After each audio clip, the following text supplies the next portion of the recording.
Hello friends, आज हम जानेंगे L T timing advance T A के बारे में। जो हमको ड्राइव टेस्ट जब भी करते हैं तब भी हमको टी ए की वैल्यू दिखती है। टी ए की वैल्यू आपकी 0 से लेके 1282 तक दिखेगी। तो हम उससे कैसे अंदाज़ लगाएं कि कितने डिस्टेंस पे हम जिस सेल से भी हम लैच हैं उस सेल से हम कितने डिस्टेंस पे हैं। तो टाइमिंग एडवांस किस पर्पज़ के लिए यूज होता है? टाइमिंग एडवांस यूज होता है अपलिंक में जितने सारे यूवी हैं उनको सिंक्रोनाइज करने के लिए। क्योंकि होता क्या है कि मान लेते हैं एक ई नोड बी है, एक ई नोड बी से मेरे मल्टीपल यूवी अटैच हैं। यूवी यहाँ हम देख रहे हैं एग्जांपल में UV1 अटैच है, UV2 अटैच है और UV3 अटैच है। अब UV1 हम मान लेते हैं काफ़ी पास में इसके ई नोड बी के हैं, 2 किलोमीटर डिस्टेंस पे है। UV2 5 किलोमीटर डिस्टेंस पे है और UV3 जो है 10 किलोमीटर डिस्टेंस पे है। हम मान लेते हैं 10 किलोमीटर डिस्टेंस तक मेरा सेल का कवरेज है। तो UV1 जो है मेरा कोई इंफॉर्मेशन सेंड करेगा, फ्रेम सब फ्रेम के थ्रू सेंड करेगा। तो यहाँ हम ये ज्यूम करते हैं कि मेरी जो सिग्नल की स्पीड है वो स्पीड ऑफ लाइट के इक्विवेलेंट है, 3 × 10⁻5 किलोमीटर पर सेकंड, या बोलेंगे 3 × 10⁻8 मीटर पर सेकंड होती है। हम यहाँ इसको किलोमीटर में कर लिए हैं। किलोमीटर में इसलिए कर लिए हैं क्योंकि हम डिस्टेंस किलोमीटर में मेजर कर रहे हैं। तो UV1 और ई नोड बी के बीच में डिस्टेंस आपका 2 किलोमीटर का है। तो इसको ट्रेवल करने में कितना टाइम लगेगा? तो ये अगर इन्फॉर्मेशन कोई सेंड कर रहा है तो ई नोड बी पे कितने देर बाद पहुँचेगा, वो टाइम वन निकाल लेंगे, distance divide by speed divide करेंगे तो आपका ये 6.66 माइक्रो सेकंड आएगा। इसी तरह इसको अगर हम कैलकुलेट करते हैं डिस्टेंस डिवाइड बाई स्पीड तो ये 16.6 माइक्रो सेकंड आ रहा है। और UV3 के लिए जो 10 किलोमीटर पर है इसको ट्रेवल करने में 33.33 माइक्रो सेकंड लग रहा। तो हम यहाँ ये देख रहे हैं कि यूवी अगर ये एक साथ भेज रहा है कोई इन्फॉर्मेशन जो है तो ये इतने देर में पहुंच रहा है, ये इतने देर में पहुंच रहा है, इतने देर में पहुंच रहा है, तो ये सिंक्रोनाइज वे में नहीं पहुंच पा रहे हैं। ये नोट भी सिंक्रोनाइज नहीं कर पाएगा, इन्फॉर्मेशन मेरी मिसिंग हो जाएगी, लॉस हो जाएगी, बहुत सारी दिक्कतें आएंगी। तो ई नोट भी एक इंस्ट्रक्शन इसको भेजता है कि UV1 UV2 UV3 इंफॉर्मेशन ऐसे UV1 जल्दी भेजे, उसके बाद UV2 भेजे, फिर UV3 भेजे कि जो इस ई नोड बी को इन्फॉर्मेशन रिसीव हो वो एक साथ रिसीव हो जाए, सिंक्रोनाइज्ड वे में रिसीव हो। तो इसके लिए ई नोड बी जो है इसको टाइमिंग एडवांस इंस्ट्रक्शन भेजता है कि कब कितना डिले करके इंफॉर्मेशन को सेंड करना है ई नोड बी को।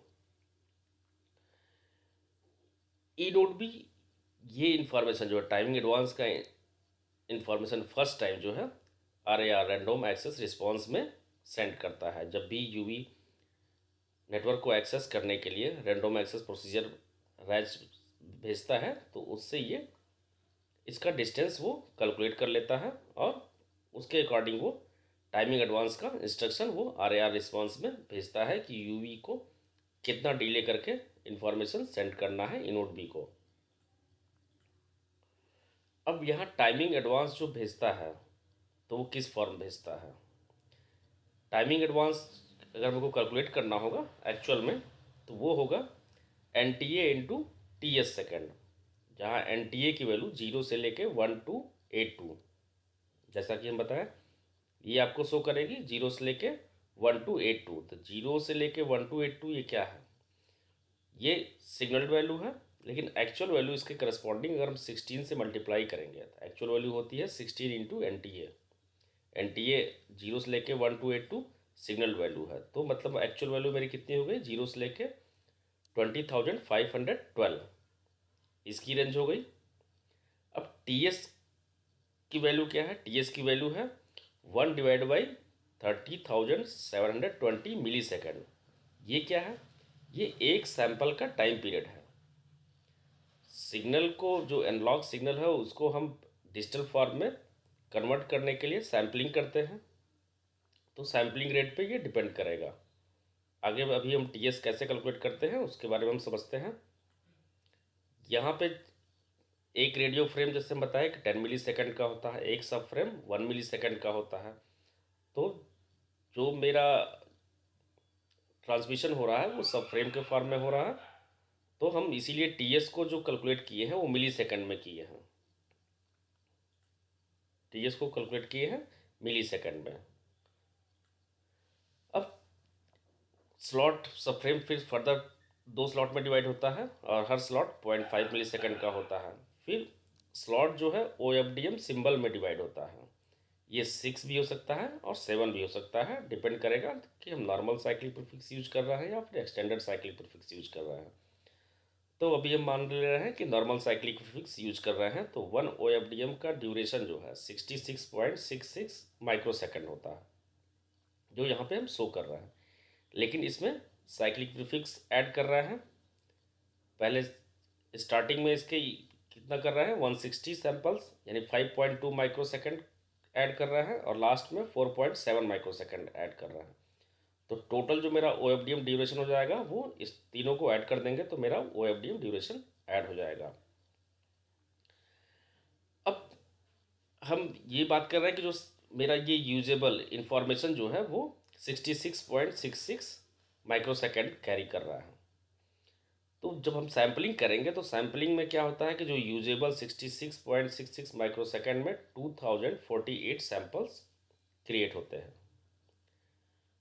2048 सैंपल क्रिएट हो रहे हैं। तो अभी हम कैलकुलेट करेंगे कि 1000 माइक्रोसेकंड हमको 1 मिली सेकेंड में कैलकुलेट करना है, क्योंकि टीएस की वैल्यू जो हम देखे हैं वो एक सैंपल की वैल्यू मिली सेकेंड में है। तो हमको एक सैंपल का कितने सेकंड में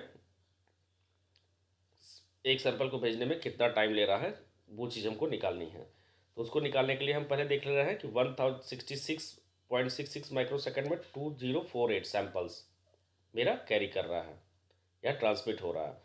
तो number of samples in 1000 microsecond, 1000 microsecond मतलब 1 मिली सेकंड में कितना होगा 2048 डिवाइड बाई 66.66 इंटू 1000 कर देंगे। ये मेरा आ गया 30,720 सैंपल। 1 मिली सेकेंड में मेरे इतने सैंपल ट्रांसमिट होंगे। तो एक सैंपल का टाइम क्या होगा 1 डिवाइड बाई 30,720 मिली सेकेंड। तो टीएस की वैल्यू मेरा यहाँ से कैलकुलेट हो गई। अब हम टाइमिंग एडवांस को कैलकुलेट करते हैं। टाइमिंग एडवांस जैसा हम बताएं N T A into T S second में हो जाएगा। एन टी ए एक सैंपल बता रहा है, जो इंस्ट्रक्शन मिल रहा है यूवी को वो सैंपल के फॉर्म में दे रहा है, 0 से लेके 1 to 8 to actual value 16 into N T A. तो ये पहले पीछे भी डिस्कस कर चुके हैं। इसकी वैल्यू एक्चुअल में आ जाएगी 0 से लेके 20,512 तक। और टी एस की वैल्यू हम कैलकुलेट कर चुके हैं 1 डिवाइड बाई 30,720 मिली सेकेंड। तो टाइमिंग एडवांस अगर हम कैलकुलेट करते हैं मैक्स कितना हो सकता है, मैक्स कितना हो सकता है ये नोट भी आपको मैक्स कितनी वैल्यू भेज सकता है 20,512। तो हम इसकी वैल्यू 1282 इंटू 62 यानी 20,512 इंटू टी एस मल्टीप्लाई कर देंगे तो ये इक्वल आएगा 0.6677 मिली सेकेंड। ये मैक्स डिले हो सकता है। इस मैक्स डिले के करस्पॉन्डिंग ये राउंड ट्रिप का डिस्टेंस बताता है, क्योंकि हमको मैक्स डिले करना है राउंड ट्रिप, जो यू डी नोट भी ट्रांसमिट कर रहा है और फिर यू भी ट्रांसमिट कर रहा है ई नोट बी को, दोनों में जो आने और जाने का दोनों का टाइम है। तो मैक्स राउंड ट्रिप डिस्टेंस ये क्या होगा speed of light into timing advance max. Speed of light हमको पता है और हम मैक्स डिले निकाल लिए 0.6677। ये चूँकि मिली सेकेंड में है तो इसको हम सेकेंड में कन्वर्ट कर दे रहे हैं, तो 1000 से डिवाइड कर दिए तो मेरा आ जा रहा है इतना मीटर। मीटर को हम किलोमीटर में चेंज कर दे रहे हैं तो मेरा लगभग 200 किलोमीटर आ जाएगा। तो 1 ट्रिप डिस्टेंस करने के लिए इसको हम 2 से डिवाइड कर देंगे तो मेरा 2 से डिवाइड किए तो मेरा 1 ट्रिप डिस्टेंस मतलब 100 किलोमीटर का सेल रेडियस मेरा कवर कर सकता है, अगर हम मैक्सिमम जो टाइमिंग एडवांस की वैल्यू है यूज कर रहे हैं। एन टी ए की वैल्यू अगर 1282 यूज कर रहे हैं ट्रांसमिट हो रहा है तो ये मैक्सिमम 100 किलोमीटर तक सपोर्ट करेगा, मैक्सिमम सेल रेडियस मेरा हो सकता है अगर मेरा कवरेज वहाँ तक पहुँच रहा तो हम अगर RAR रिस्पांस में हमको जो भी वैल्यू मिल रही है उसके करस्पॉन्डिंग 60 मिल रही है, 100 मिल रही है, तो 100 इंटू 16 डिवाइड बाई 30,072 टाइमिंग निकाल लेंगे। टाइमिंग के बाद फिर उसको स्पीड ऑफ लाइट से मल्टीप्लाई कर देंगे तो हम निकाल सकते हैं। फिर फाइनली उसको 2 से डिवाइड कर देंगे तो हमको पता चल जाएगा कि एक्चुअल में मेरा यूवी जो सेल से लैच है वो कितने डिस्टेंस पे है। तो आपको जो भी TF फील्ड में मिल रहा है, ड्राइव टेस्ट आप कर रहे हैं या फिर आप लेयर 3 मैसेज देख रहे हैं, लेयर 3 मैसेज में RAR रिस्पॉन्स में टाइमिंग एडवांस की वैल्यू आएगी, उससे आप जो है इसको कैलकुलेट कर सकते हैं। अब क्या हो रहा है कि RAR रिस्पॉन्स में फर्स्ट टाइम तो वो इंस्ट्रक्शन देता है इसकी टाइमिंग एडवांस की, लेकिन उसके बाद उसमें 0 से लेके 1 to 8 तक रेंज है जो इंस्ट्रक्शन देता है फर्स्ट टाइम RAR रिस्पॉन्स में।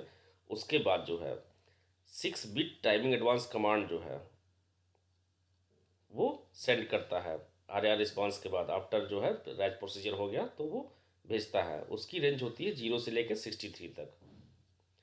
अब ये 0 to 63 ये यूज होगा कैलकुलेट करने के लिए NTA के लिए। इसमें क्या होगा कि एक्चुअल जो स्टार्टिंग में RAR में आता है वो आपका एक्चुअल टाइमिंग एडवांस होता है। उसके बाद यूवी या तो इनोड बी के पास जा सकता है या इनोड बी के दूर जा सकता है, दोनों कंडीशन हो सकती हैं। तो इसीलिए अब हम यहाँ रेंज डिफाइन कर दिए। अब अभी जो टाइमिंग एडवांस का इंस्ट्रक्शन जाएगा वो 0 से लेकर 63 तक जाएगा। तो NTA जो न्यू है अभी क्या होगा, मान लीजिए यूवी मूव कर दिया या फिर पॉजिटिव डायरेक्शन में या फिर नेगेटिव डायरेक्शन में, तो NTA ओल्ड जो पहले RAR रिस्पॉन्स में आया था या इसके जस्ट पहले वाला, प्लस TA जो टाइमिंग एडवांस इंस्ट्रक्शन आप दिए हैं -31 इंटू 16। अभी मान लेते हैं हम टाइमिंग एडवांस आपको इंस्ट्रक्शन आया 0, तो 0 -31 तो -31 हो जाएगा इंटू 16, तो वो माइनस हो जाएगा। और इसी तरह अगर प्लस है 63, तो यहाँ हम एग्जांपल लेते हैं मिनिमम कितना हो सकता है। मिनिमम क्या हो सकता है, 1 का हो सकता है डिफरेंस। मान लेते हैं कि अभी टाइमिंग एडवांस इंस्ट्रक्शन मेरे पास 32 आया, तो 32 - 31, तो मिनिमम चेंज कितना आ रहा है 16 का। अब मैक्सिमम चेंज कितना हो सकता है, मैक्सिमम चेंज मान लेते हैं टाइमिंग एडवांस की वैल्यू 63 आई, 63 - 31। अभी मैक्सिमम चेंज कितना आ रहा है 512 का। मिनिमम चेंज 16 का और मैक्सिमम चेंज 512 का। ये मेरा NTA में प्लस या माइनस हो रहा है। मिनिमम इतना प्लस हो सकता है, माइनस हो सकता है, और मैक्सिमम मेरा इतना प्लस और माइनस हो सकता है। अब इसके करस्पॉन्डिंग डिस्टेंस कितना हो सकता है सब्सिक्वेंट, मतलब जो पहले मेरा RAR में आया उसके बाद जो है कितना मिनिमम और मैक्सिमम चेंज एक साथ हो सकता है। तो मिनिमम 1 ट्रिप डिस्टेंस चेंज निकालने के लिए सेम चीज़ हम निकालेंगे, वही 16 चूँकि सैंपल है जो चेंज हो रहा है मेरा ओल्ड में, तो कितना चेंज हो रहा है कैलकुलेट किए 78.15 मीटर। ये 1 ट्रिप डिस्टेंस निकालना है। अगर बहुत वे ट्रिप का डिस्टेंस निकालेंगे तो डबल हो जाएगा। 2 से हम डिवाइड नहीं करेंगे। 2 से डिवाइड इसलिए किए यहाँ पे क्योंकि हमको 1 वे ट्रिप डिस्टेंस निकालना है। अब मैक्स कितना हो सकता है, मैक्स हो सकता है कैलकुलेट करेंगे 512 के करस्पॉन्डिंग, तो मेरा 2500 मीटर आएगा। तो ये था मेरा टाइमिंग एडवांस कि आपको टाइमिंग एडवांस कितना मिल रहा है RAR में जो मिल रहा है, तो उसके करस्पॉन्डिंग आप कितना कैलकुलेट करेंगे। उसके बाद जो इंस्ट्रक्शन आती है तो वो क्या बताती है। ये था LTE में टाइमिंग एडवांस कैलकुलेशन कैसे करें। Thank you.